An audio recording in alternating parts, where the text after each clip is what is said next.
Hi, Andhra వాళ్ళండి. Tour and travels అండి.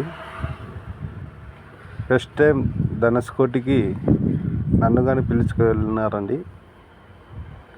ఆ ప్రదేశం నేను కానీ చూడలేదండి. వస్తున్నాను రామేశ్వరం ఎన్ని దూరం వచ్చినాను, కానీ మరి రామేశ్వరం ఒకటి చూసుకుని వెళ్ళిపోతున్నాము.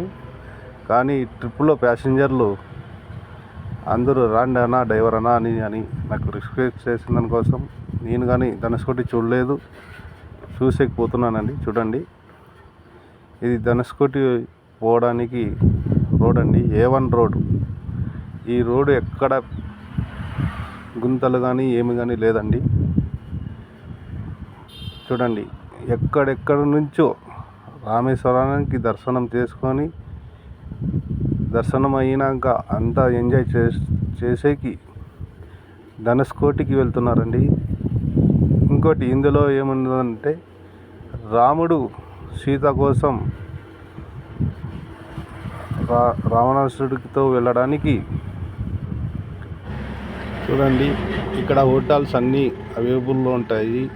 చేపలు ఎన్ని రకాలు ఉన్నాయి అన్ని రకాలు మీరు ఏంది చెప్తే అది మీ ముందరే వంట చేసి ఇస్తారండి. ఆర్డర్ ఇస్తే దాంట్లో వరి చేపలు, రొయ్యలు అన్నీ ఇక్కడే ఫ్రెష్ చిక్కుతాయండి.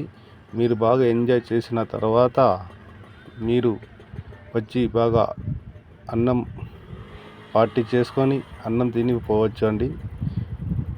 దీంట్లో టూర్లు అన్నీ తమిళనాడులో కేరళ కానీ చూసుకొని తమిళనాడుకి వచ్చి బాగా ఎంజాయ్ చేసి పోవచ్చండి. బాయ్. మీ ఆంధ్ర వాళ్ళకు సబ్స్క్రైబర్ చేసుకొని ప్రతి వీడియోని చూడండి, లైక్ చేయండి.